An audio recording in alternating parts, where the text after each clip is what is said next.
Syekh Abdul Rahman As-Sudais. Sahabat HMB, sudahkah mengenal para imam Masjidil Haram? Islam tentu tak bisa dilepaskan dari Masjidil Haram, tempat berdirinya Ka'bah di Mekah. Itu sebabnya Masjidil Haram berperan sangat penting bagi umat muslim. Di masjid yang tak pernah sepi itu, ada peran penting para imamnya yang senantiasa menjaga umat melalui khotbah dan memimpin salatnya. Tercatat ada 10 imam di Masjid Suci Mekah itu.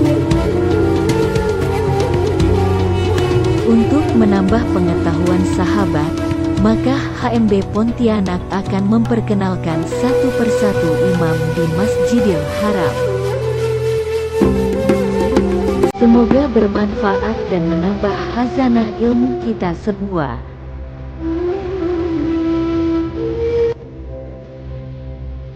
Syekh Abdul Rahman As-Sudais lahir pada tahun 1961 di Riyadh, Arab Saudi.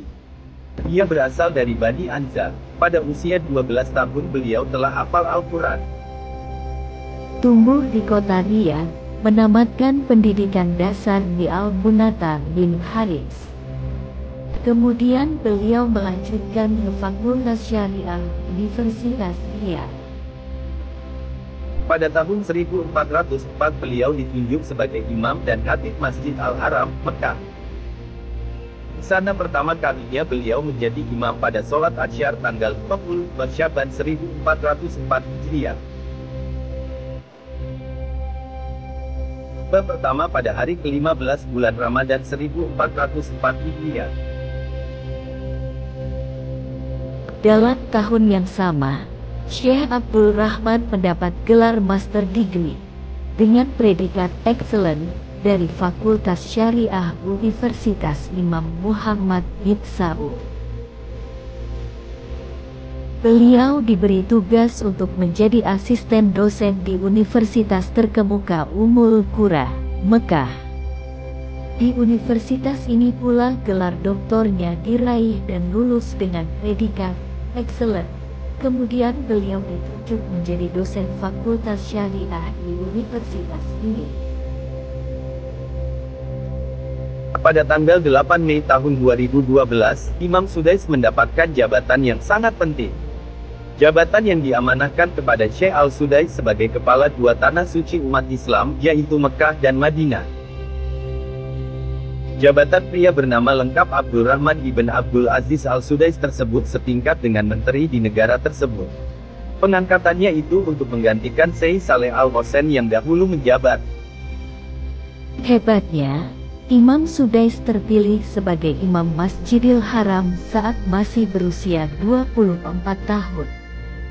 Kemudian, khotbah pertamanya di Masjid Suci itu disampaikan di tahun yang sama, tepatnya pada bulan Juli tahun 1984. Imam Sudais ini sangat menolak apabila Islam dikaitkan dengan terorisme. Dilansir dari Arab News, Al-Sudais pernah mengungkapkan Islam bukanlah agama teroris atau penuh kekerasan karena menjaga hak asasi dan martabat individu. Kunci dari Islam dan Muslim adalah kesederhanaan, keadilan, keamanan, stabilitas, simpati, harmoni, dan kebaikan, tuturnya. Umat Muslim juga dimintanya untuk menjaga citra Islam dengan representasi yang baik dan menjadi duta untuk menunjukkan nilai dan prinsip Islam yang toleran. Nasihat Imam As-Sudais. Inilah nasihat Imam Sudais berkaitan dengan kewajiban kita terhadap Al-Quran. Semoga bermanfaat dan amalkanlah. Mengimani dan mempercayai bahwa Al-Quran itu datang dari Allah.